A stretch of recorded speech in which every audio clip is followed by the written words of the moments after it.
guy to the floor and then you stab him. Well, they made it worse. They made it slower. Like I didn't think it was possible. I thought it was like bad enough in Bad Company 2. I've maybe knifed like 1 or 2 people in the entire time I've been playing that game. I didn't think they need to make it any slower. Yeah, but it makes you wonder. Like it's completely different because Call of Duty, you miraculously get out your knife and stab someone, and Battlefield just takes it a completely different direction and says, well, actually, how often do you have your knife in your hand? It's quite interesting, I guess. Yeah. The other thing you mentioned in your last commentary actually was the changing of some of the classes. Like you've got the medic, aka the support now, which actually has the assault rifles, and then the assault kind of class actually has the LMGs now. So, and you commented on that in your last commentary, and I actually agree with you. I think it's a bit of an unnecessary change, to be honest. I don't think there was, like, this is just my personal opinion, but I didn't see any problem with the balance of the classes in Bad Company 2. But now that they've done this, it seems a little bit redundant in my eyes. You think about the LMGs with these big, like, massive machine gun ammo clip things, which can just go on for hours and hours, just duct taping the right trigger down. But I mean, you could go on for ages just shooting, and I don't know, I guess the idea of having an ammo pack for that seems a little bit redundant to me. But I guess at the same time, I have faith that they'll balance it correctly, and they'll make the necessary changes and stuff to make it work. There was one thing that I didn't really think about, like they should, like, I'm assuming, like, I think I told you the other day, they are putting on LMGs like this thing where you can put it on the sides of walls and stuff, so you can like walk up to a wall and make it like a a stacked wall mount machine gun, which will give you extra accuracy and something like that. So I remember you mentioning that. So I don't know whether they're planning to make it like a less used weapon or something like that. Like you have to be a higher rank to use it. I don't really know how that's going to work, but I don't know. It's quite interesting. That would be pretty cool to see, though. Yeah. Also, I throw this out there. In like Modern Warfare 3, I know we're talking about Battlefield, but Modern Warfare 3, right? For perks, right? Just to even out the perks, I think like if you had Ghost, right, you should have something that will sort of counteract, like I don't know what it's called, like for every good thing there's a bad thing. So for, I think Wings for Redemption suggested this actually. So for Ghost, you got a ghillie suit on, so you don't come up on the radar, but you make more noise because you've got this suit on, and so people that sound whore can hear you before anyone else.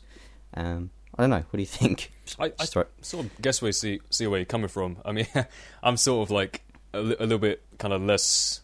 I mean, I don't really have much of a problem with Ghost in Black Ops in the moment, but I know a lot of people do. So I guess the other thing they could do is just make the other Tier 1 perks a lot more viable.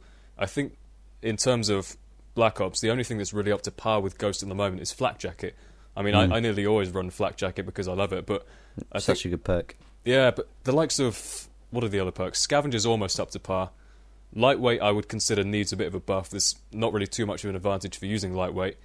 No. But I don't know. I don't feel like they need to add a negative effect to any of the perks, but I feel like they need to make the other ones buffed to be in line with it, if you know what I mean. Yeah, they need to balance it. That's what they need to do. It just feels.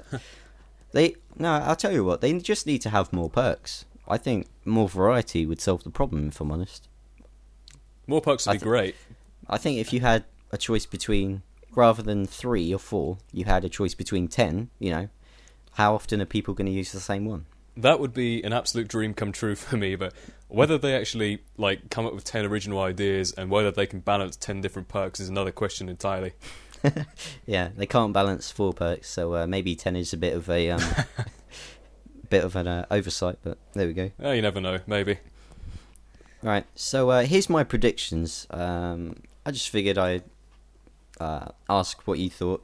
So people have been asking me, Ollie, do you think Battlefield 3 is going to outsell Modern Warfare 3? I can tell you right now, I can put £100 on it that it won't outsell Modern Warfare 3.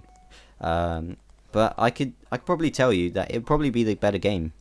Like, I think Modern Warfare 3 will just sell more, but people will play Battlefield a bit more. That's my hunch. I just, I pretty much agree with you there. It's like Call of Duty has such a big following in terms of like strength of the brand name. Really, it's got a huge amount of followers. Battlefield not so. I do feel like, I mean, I have no bias towards either. Really, they're both really great games in my eyes. So yeah, I'll be getting both anyway. But like you said, Modern Warfare 2 will probably easily outsell. I'm not saying that's what it deserves, but that's probably what's going to happen.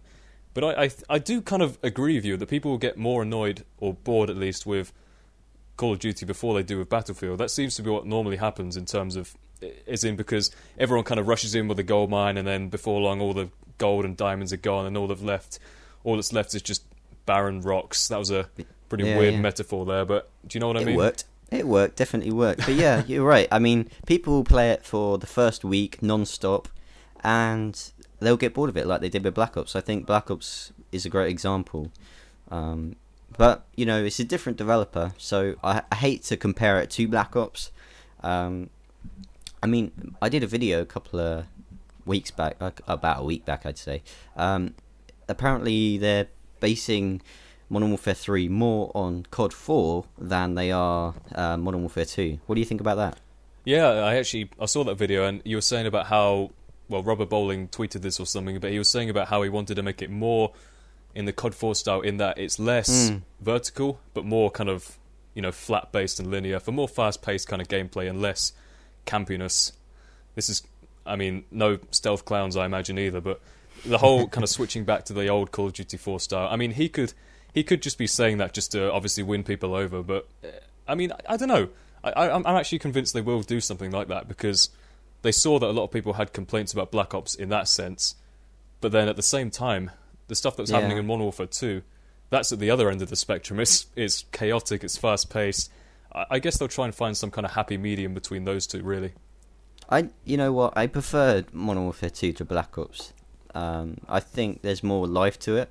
I just, for the life of me, I will never understand why they, you know, rejected to patch that game. They patched the game, but why did they not patch it to the point where, you know, the one-man army didn't affect noob tubes or something like that? What? I don't understand why they didn't patch it. I really don't. I don't know, yeah. I mean, there was a lot of stuff that did need balancing, but at the end of the day, by the time it got to that point, they probably thought, is it really worth it now? Black Ops is just around the corner, so... Well, yeah, they probably just thought, well, the money's in our pocket, so screw that.